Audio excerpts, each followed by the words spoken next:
Hey, welcome back to SWG's Woodworking Off the Bench podcast. We're back here and we're doing another episode of the Women in Woodworking series. Today I got a cool guest. Her name's Megan.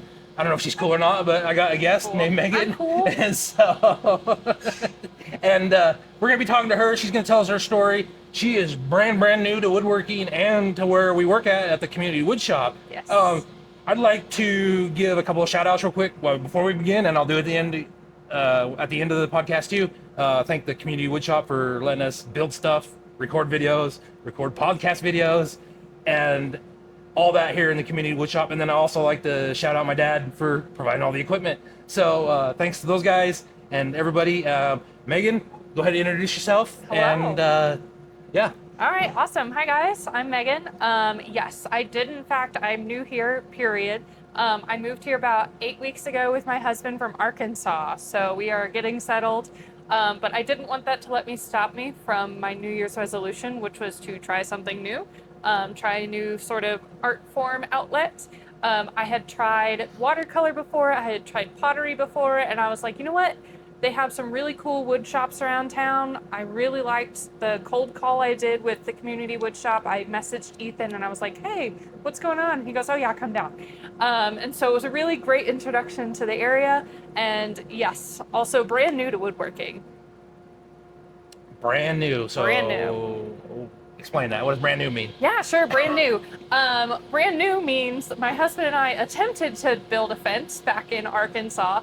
And I had to call on my stepdad for basically everything. But we used a dado blade on a table saw and a bunch of nails and a bunch of screws. And so the wood itself, I didn't really touch too much. And so I was like, you know what happens if I actually learn how to do this stuff and I'm not just throwing stuff together? Right on, right on. What were some of the tools you used? Mhm. Or do you have any of your own tools or anything like that when you started out? I have a few tools, Okay. but I don't have a bunch of power tools. The most that I have is stuff you can kind of get at Home Depot, right? You can get a table saw at Home Depot. You can kind of get a miter saw at Home Depot. But I certainly don't have as many resources as the shop provides, which is why I'm here. And you do all your woodworking here at the community wood shop, right? Yes, Yeah. yeah. Okay. Right on. So I know you're brand new. Mm-hmm. You probably don't have a whole lot of projects, but maybe you got a couple. I think you brought a couple of Yes. things. You want to talk about those and where you made them, how you made them, and Yeah, sure. all that So fun stuff? my first introduction here was taking the Women in Woodworking class held by Bree, who I think did your other episode. Yes, Bree. Yeah, she episode 1 was our first episode on this podcast, and shout out to Bree. She's great. She's a great teacher. Yes, Yeah, great teacher, absolutely. So one of the first things that we made was a little propagation vase. And so with this one, we learned how to use the joiner, the planer, which are two things that you need to make your wood square. We touched the table saw, we touched the router table, the drill press. We touched as many tools that you can probably think of on this to try and get our hands dirty and figure out what to use. The other project we had in the Women in Woodworking class was a cutting board.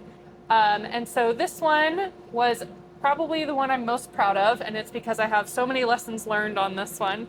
But it was really fun. We got to design the board ourselves. I came in on an extra day feeling inspired and decided to cut it up and make some good funky designs. And this was actually supposed to be a cheese board. And so we cut a little slicer here for the wire, and then we were supposed to cut a hole here for the actual mechanism that holds the wire. And because my board was too thin, it came out the top. And so it was not really salvageable. So what I decided to do was make it harder on myself and try epoxy for the first time. So we call those. We'll give a shout out to the old Bob Ross. That was a happy accident. A happy accident, right? absolutely. A happy And then- accident. So, exactly. And so you took some epoxy. Yes. And you just kind of filled that in. Is that what you did on there? Yes. Okay. Yeah. So Okay. I ran to Michael's. I grabbed the little tiny epoxy kit that you can get there, and I attempted to tape it up and get the epoxy in. But epoxy is very slippery. It will escape the jig that you set up. So just be aware. Yeah, yeah, it can go, it can get away from you quickly. Yes. So, But I think it turned out great. oh, So everything turns out great, right? Everything turns out great. So, what were some of the learning curves yeah, you've learned so absolutely. far in your few projects in your very beginning of Yes. your journey? It is very important to have safety.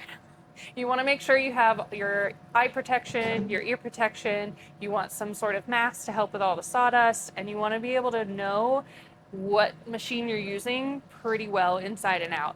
And so I think Bree did a really wonderful job of teaching us each of the machines, where the stop buttons are, where the emergency things are, how to use them, how to change bits. So it was very, very informative. Outside of safety, I would say everything needs to be square, especially when you're starting out, because if your stuff isn't square, you'll wind up getting some wonky lines and it might not fit properly the way you want. So those would probably be my first two lessons. Safety and square. Safety and square. So, yeah, you got definitely, if you're making cutting boards or joints, Yes, joints. square is very Necessary. important. Yes. So what were you working on here? Yeah, so this was my next, this was my first project outside of the class. I decided to do some box joins. And so box joins are necessary for furniture or making things kind of steady. And so I took to the table saw and cut these out and then had to figure out how to fit. So there was a lot of trial and error between cutting out too much or not cutting out enough, and then a lot of hammering to get it together. So that was my first attempt at a box. Sorry, this was my first attempt at a box join. And I had done it backwards because I didn't realize that you were actually supposed to cut the wood perpendicular. So I cut it parallel. And I have YouTube to thank for my understanding where I was going wrong. That is, hey, everybody's got to start somewhere and learn. And sometimes the best way to learn is just to try things. And if it works out, it works out. If it doesn't work out, you try it again a different way, right? Yeah, exactly. So, what is kind of your overall plans or goals or in woodworking? Are you looking just to make trinkets and little doodads or whatever you want to call them? Or are you looking to go like, oh, I go big. You're going to go big. You're going big. Okay, Actually, so she's going big. Or go home. I don't know. Okay, so what does big mean in your world? My world is furniture. I think it'd be really fun to be able to do some furniture. So I just moved. I have a bunch of things I want to do to decorate. And so I'm attempting small things first, but eventually I would like to do a headboard. I want to build a cat tray for my cats. I want to build a little cubby for my dog's toys. I want to build a big entertainment system setup for my entertainment system. So I have a lot of projects to kind of tick off my box, but I got to start somewhere. Hit the record button on this. Stop recording. Or, oh man. It's okay. So, Hold a smile. We'll get there. Okay, so you want to build furniture. You said headboard. Did you say coffee table or end tables or anything like that? Absolutely. Everything like that? Coffee table, end table. If you can make it, I want to build it. Okay. Is there like any particular, I know on your little cutting board, it looks like, I'm not the best at identifying wood, but I know the basics like walnut, maple. And cherry. There's cherry in this? Yes.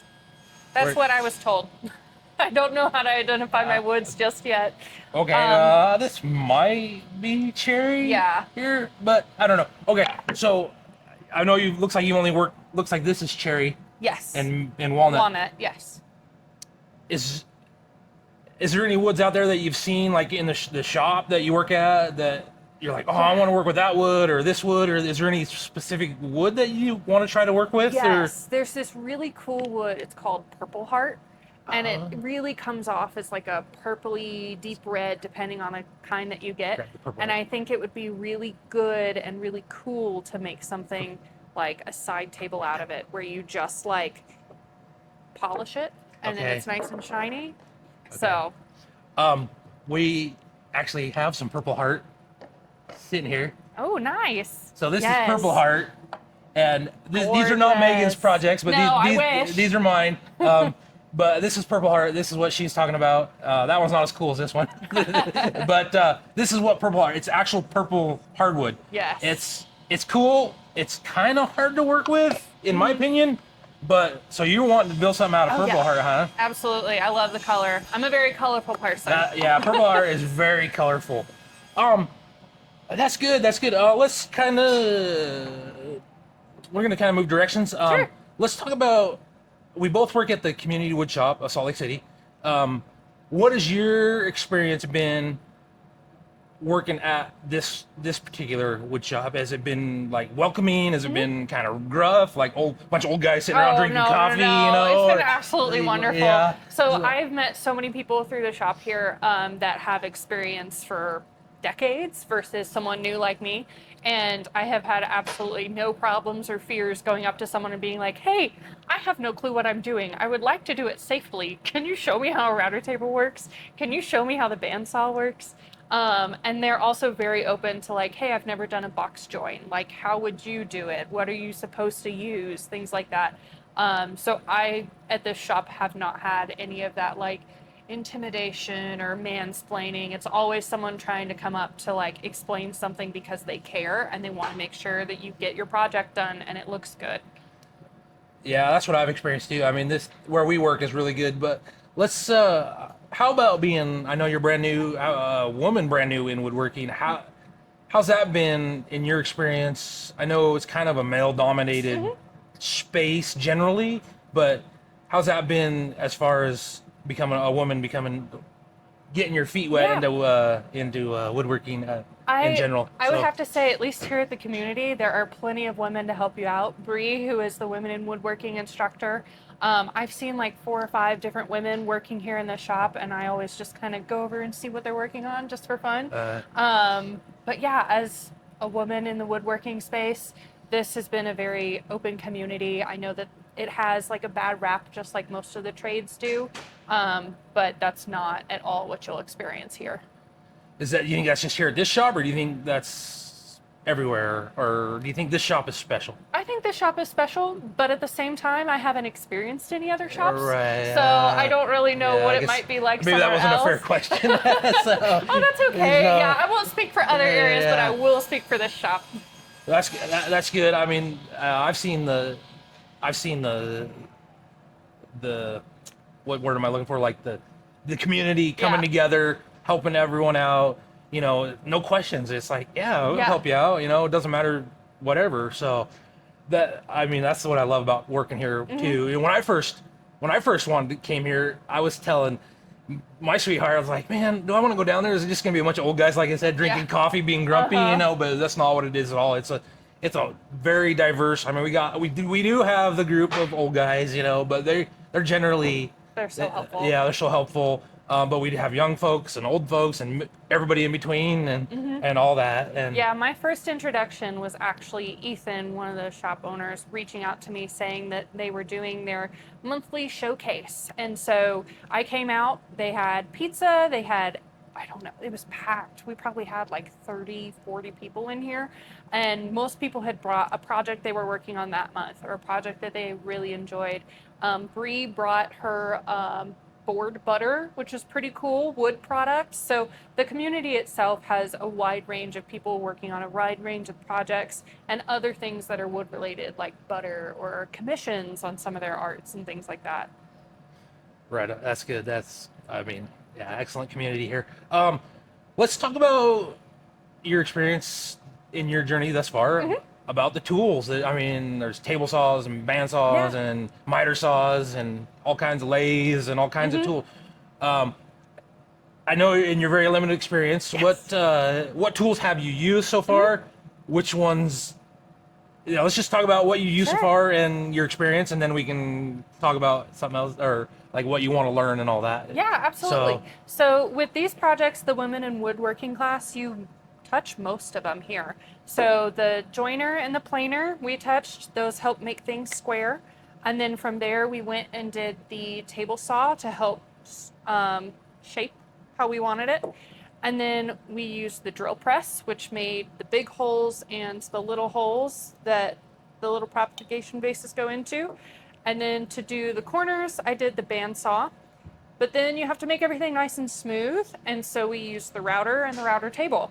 And then, of course, you have to sand everything. So that was just on this one little project. And it was an absolute amazing intro to literally most of the things here. I think there were only like 3 things we didn't use on that project.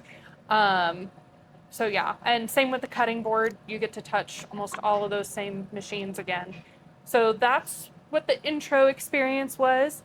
There are 2 machines that I also have touched that we didn't get to hear. One was the miter saw, and that one I actually really enjoy because you can get different cuts of completely different angles, because you can cut this way and you can also cut this way when you're doing them. So I think that'll be helpful in building furniture later. And then there's a CNC machine, which is a basic computer cutter.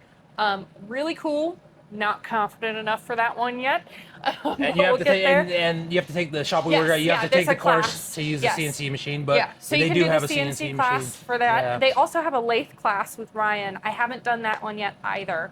Looks really cool, but we'll see how it goes. I don't know. Some people have favorite tools. Some people like using certain things. So with the tools you've used so far, do you have a favorite yet, or are you still kind of like? I'm still kind of messing around. I think I'll like the lathe, but I have to try it first. You know. Yeah, the lathe is very. Yes. They say it's therapeutic.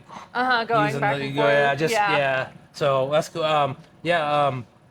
So is there a tool that you're kind of afraid of still, or you want a little bit intimidated? Yes, I am definitely still afraid of the bandsaw, and I think that's because when you're making a lot of intricate cuts, you don't actually have like a backstop to put your wood up against, so you're kind of holding it and trusting yourself to navigate around the saw to get the cut that you want. And as much as I trust myself, I don't trust myself that much yet, so that will definitely take some more experience. It's like everything, you gotta practice. Yes. You gotta use it once, and then you just gotta practice. Exactly. It's what we call seat time, even though you're standing at the bandsaw. Right. Make sure you get comfy shoes. Is there, as far as like the tools you've used, was there one you're like, wow, that operated way different than what they see on YouTube? You know, because you can watch a 60-second YouTube video and they make it look so easy, and then you go to use it and it's like, wow, that was way different than the video I watched. Yes. So actually, I'm gonna say it's the planer and joiner, because a lot of the times in YouTube videos, they just sort of assume that you know what they are, and they just kind of gloss over it, and they get to like the complicated part about using different saws. But the planer and joiner are actually really important for making things square, so it's easier to work with, especially when you're doing square things like a cutting board. And so I thought that was really cool to learn, because I had always heard, use the planer, use the joiner, or whatever. And I was like, I don't know what those are. So you're still learning, obviously you're learning everything. And we've talked a little bit about your projects and what's like your dream build? Something you just like, man, I saw that. Okay. I need to build one of those. I have something fun. So my husband likes turtles, and he really likes snapping turtles. So something I thought would be really fun to build is a snapping turtle coffee table. Oh. And so you build it kind of like one of those sculptures that you see, kind of like a tiger or a panther under the table, and then you put a glass top on it.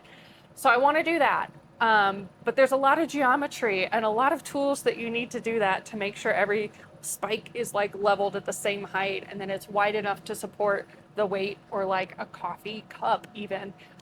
So that is probably a project for like 5 years down the road, but we're hoping I can get there soon. Yeah, you gotta start out with you gotta start out with simple box joints, or even simpler than that. You gotta start out with your errors. Yeah, you gotta have errors. Yeah, that's for sure. What was like woodworking? I'm going for it. What was your like aha moment? Like, I'm gonna just go for woodworking, and I'm gonna sign up and do it and start building stuff. And yeah, I think it was trying to find an outlet of some kind. Okay. Like I mentioned, I did watercolor and pottery first as kind of like an outlet, and as fun and creative as those were, it just wasn't my medium. Like, it wasn't really what I felt a connection to. And then I got into the wood shop and I got to use all these saws and all these things. I was like, yeah, this is what I needed. So I definitely think woodworking is my go-to. That probably won't stop me from trying other things, but I definitely think this will be the one I come back to. So you said you've watched a lot of YouTube videos, to help you yeah. with some of your stuff. What are some of the struggles when you watch those videos that you've experienced that you don't ever see in the YouTube video that people edit out and all that, in your Yeah. experience? And I think for me, it's kind of even understanding conceptually what you're trying to get to. Like someone says a box joint, and a lot of people are just like, oh, okay, I know what that is. But for me, the box joint, like conceptually I understood it, but geometrically, when I tried the wood, there was a lot that I learned hands-on that they couldn't quite explain. It's just a very different understanding of what they were doing when I actually tried it myself. And I feel like that's how it always is. When you try something yourself for the first time, you're like, oh, this is what they meant, or oh, they did this. I think one of the things that a lot of the times they cut out is the basics, the beginning. What is a speed square? How do you use your tape measure properly? What does, the calipers, what are they used for? Right? And I think kind of going to the basics of the tools that you need to build the projects that you want is something that certain YouTube videos do, but a lot of the times when you're seeing that construction, they don't always start from the beginning. They start, after things are already planed and joinered and all these other things. So, yeah, that's I make videos and I fall into that all the time. But I get why they do it. But yeah, I could see where if you're brand new, you're looking like, I need help with this. What is this first step? Right. And I have found some, like, cause I watch them too, because I'm learning, everybody's learning, always learning. And yeah, sometimes having just like, where did you begin at? Right, Yeah, yes. like, did you start from raw wood and Right. mill it down? Yeah. So I can imagine like some even way less Yeah. experience than me be like, why don't they ever show where they started at? Yes. I think for me, So- one of the good comparisons, as silly as this is going to sound, is cooking. And I feel like everybody can kind of start there because everybody needs to eat. But like for me, when I first started learning how to cook growing up, you were told, okay, you're going to need a whisk, you're going to need 3 eggs, you're going to need this, and then you're kind of given like an instruction manual of you got to preheat the oven and all this other stuff. And a lot of the times they just go straight into, I've already mixed everything, it's going in the oven. And I'm like, I don't know what you used. I don't know what you used to get there, but I'm glad it's a pretty box joint. Yeah. Let's transition away from like the woodworking specific stuff and tools and things. Let's talk about like what I like to do on these podcasts is talk about women coming into a male dominated space. And I know you're brand new, and I keep saying that. We all know that now after this. So, but Megan, brand new. what has been your experience so far in kind of a male-dominated space as a woman doing woodworking? And what have people, like family, friends, what have they said? Oh, That like you're going to do woodworking, isn't that kind of what dudes do, So Yeah, luckily I actually have a really supportive family. I know that some people don't always have that and you will get that reaction, but from my experience, I told my family I was doing woodworking and they were like, sweet, show me your projects. And I was like, oh, awesome. When it comes to sort of being in a male dominated space, I would say one of the things is just be confident, even if you don't know what's going on, right? Have confidence to ask. Have confidence to look it up on YouTube, have confidence to screw it up a few times. And here in this community, the wood shop community, I don't feel any of that pressure of like a male dominated space. I'm sure that might be out there, but here it really is, I can walk up to Chris and be like, hey, I don't know what I'm doing. Can you help me? I can walk up to anybody, I don't even know their name yet, and be like, hey, what's your project? Oh, by the way, I'm Megan. So yeah, I think it's just been really easy to get into it here. Yeah, I know. I walked up. I didn't even. I'm the worst at introducing myself to anybody. So, and I'm the worst at following up too. So, Yeah. But I just walked up to you and I'm like, hey, I know you're new here. You want to tell your story? Right? Hey, you're new. You want to do a podcast? Yeah, sure. Maybe that's a little bit of just how I am. But But yeah, I know I've like we did an interview. We've talked about Bree, and she was had you can see her. I'll link her video with this video, but she was. I mean, she's kind of had the similar experience. Like I don't know. Like we only work here in our community. I've never been to any other shop other than like high school, but we know that I'm losing. People are distracting me behind the scenes. I'm losing my train of thought. So yeah, she's had the same experience. Like it's been real. Everybody's been open and helpful and all that. And I really appreciate that they're doing the work of hosting a women in woodworking class Yeah. because it can be intimidating. And like you'll come out and do some of the little date night cutting boards and things like that. But for someone who really kind of has that spark of interest, it can be really intimidating. So the fact that Bree and the team are putting on the women in woodworking class is amazing. I know we even have a second instructor for the next time around. I cannot remember her name. Yeah, I'm so sorry. I think her name's Heather. Heather, great. So, I think that's who's teaching it, but I'm not. Don't count. Heather, you've been signed up now. Sorry. So, well, that's good. That's good. Has there ever been any? We don't want to talk about negatives, but it doesn't sound like you've had any negatives so far in your journey. Well, maybe to try to wrap this up a little bit, and well, if you're talking to your 17-year-old sister, Okay. I do have a younger sister. However, she's not 17. or your 42-year-old sister, There you go. and they're like, I want to do woodworking, but I don't know how to get started or where to get started, or like you said, it's intimidating. I don't want to go. Yeah. Like I've repeated, is it just a bunch of old guys sitting down there drinking coffee, being grumpy? What would your advice be for the Sure. the ladies out there that want to get into woodworking but feel very intimidated Yes. for a male dominated space? So if you are fortunate enough to have a community like this, absolutely go explore it. If you don't, you can do a bunch of stuff from home. Like I said, YouTube videos and different blog articles online are very informative. I know Instagram and TikTok have a bunch of different accounts that you can go follow that have just like quick 30-second information about different woods and what wood fibers are, or like, hey, here's a tool that you might use or need. And so if you just have, you don't even need a garage. If you just have like a table in your house that you can kind of start to work on, you can go find lumber wood at Home Depot and they will cut it for you most of the time. You can ask them to cut it into small strips and just start taking a pencil and marking things and just mess with it. So I know that brought up another question. Have you been like to any of the wood supplier stores here yet in Not Salt Lake yet. area, or like any of the hardware stores like Rockler? Not a sponsor, just naming. Have you been to any of those kind of stores yet? I know we go there all the time, and they're always really helpful. But you haven't been to any of those? So I haven't been to any here in Utah. I have gotten a lot of recommendations for a couple in town. None of them sponsored, but I've heard that Macbeth's is pretty good. Yeah. But when I was in Arkansas and we were building the fence, there was a local lumber yard that we decided to go with rather than like Lowe's or Home Depot, mostly because those places are expensive for large projects. But when we went to the lumber yard, everybody at the counter was super helpful. I went up and I said, hey, I'm building a fence. These are all the types of wood I need. I need some 4x4s. I need some 2x8s, some 2x6s, and 4x6s.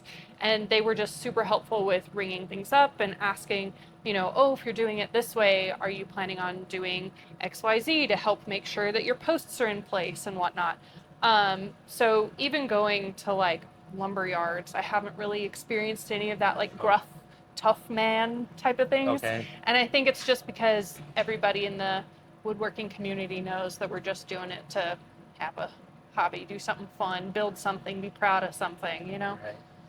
Well, great, Megan. I thank you for coming on. Thank you for doing this, and this has been really fun. This is only my third episode ever doing a podcast, so I'm still learning. We're figuring out equipment. I'm glad I could be bronze. Hey. Well, in the women in woodworking series, you're silver. Okay, I'll take it. Bree was number one. She was the first person I asked. She should be. And she was like, "Yes, let's do it." And she was actually reaching out to me like, "When are we gonna do this?" And so, anyways, I'll link that video in the description. thank you. Give some kind of advice or Yeah, encouragement sure. to somebody. If there's a woman out there that watches this, give your advice or encouragement or whatever here we go. give your spiel. Try it once. Okay? You just have to try it once. Even if it's a fail, even if it turns out horribly, so long as you're safe when you try it. If you don't like it, great, now you know. And if you do like it, it's been a great introduction into a new hobby.